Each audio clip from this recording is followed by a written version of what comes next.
उन्हें कम से कम कागजी कलम से भी सक्षम होना चाहिए।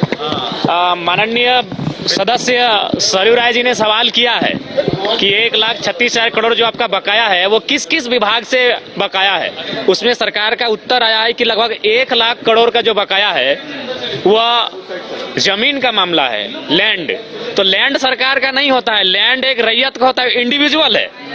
यानी इसीलिए हमें लगता है, शायद मैं गलत नहीं हूं, आज इसीलिए झारखंड राज्य में रैयतों के पक्ष में जमीन जीएम लैंड की रसीद नहीं काटी जा रही है, क्योंकि जीएम लैंड की रसीद अगर काटी जाएगी तो माइंस में जो जमीन का अधिग्रहण होता है, और आज जो सरकार 1,36,000 करोड़ का दावा कर रही है वो इंडिविजुअल पैसा है, वो सरकार का भी खजाना नहीं है। ये बहुत बड़ा विषय है, वो इंडिविजुअल है।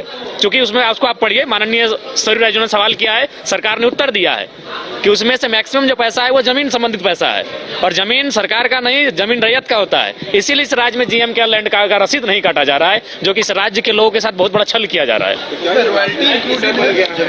नहीं तो जमीन का रॉयल्टी नहीं, सीधा बात इंडिविजुअल है, जमीन का रॉयल्टी इंडिविजुअल है। क्योंकि अगर जमीन का रसीद कटता और कोई माइंस वहां अधिग्रहण करती तो उस जमीन का रॉयल्टी मिलता, लेकिन किसे मिलता? रैयत को मिलता।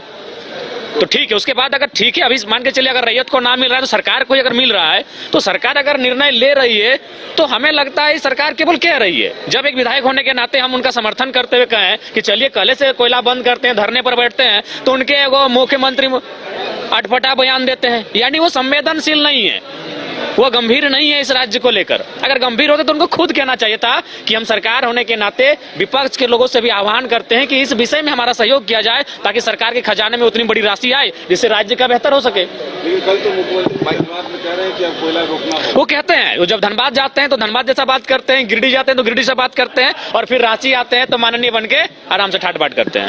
धन्यवाद। बिल्कुल राजनीतिक विषय है, ये राजनीतिक मुद्दा ही है। अभी पारा शिक्षकों का मामला लीजिए, कल मैंने सवाल उठाया, सवाल को उत्तर भी मैंने सार्वजनिक कर दिया है अपने सोशल मीडिया के प्लेटफॉर्म पर।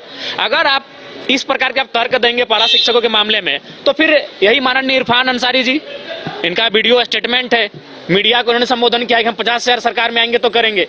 तो भावनाओं से क्यों खेला जा रहा है? और सारे संवेदनशील मामले प्रक्रियाधीन है, प्रक्रियाधीन है, प्रक्रियाधीन है। तो भाई महाधिवक्ता आपका है, वे संवेदनशील मामले जितने इस राज्य में है, महाधिवक्ता से कही जाए कि उनमें त्वरित हो। धन्यवाद। भैया सम्मान में लाभुकों की जो कटौती हो रही है जरा उसमें भी प्रक्रियाधीन चल रहा है। मैया सम्मान काट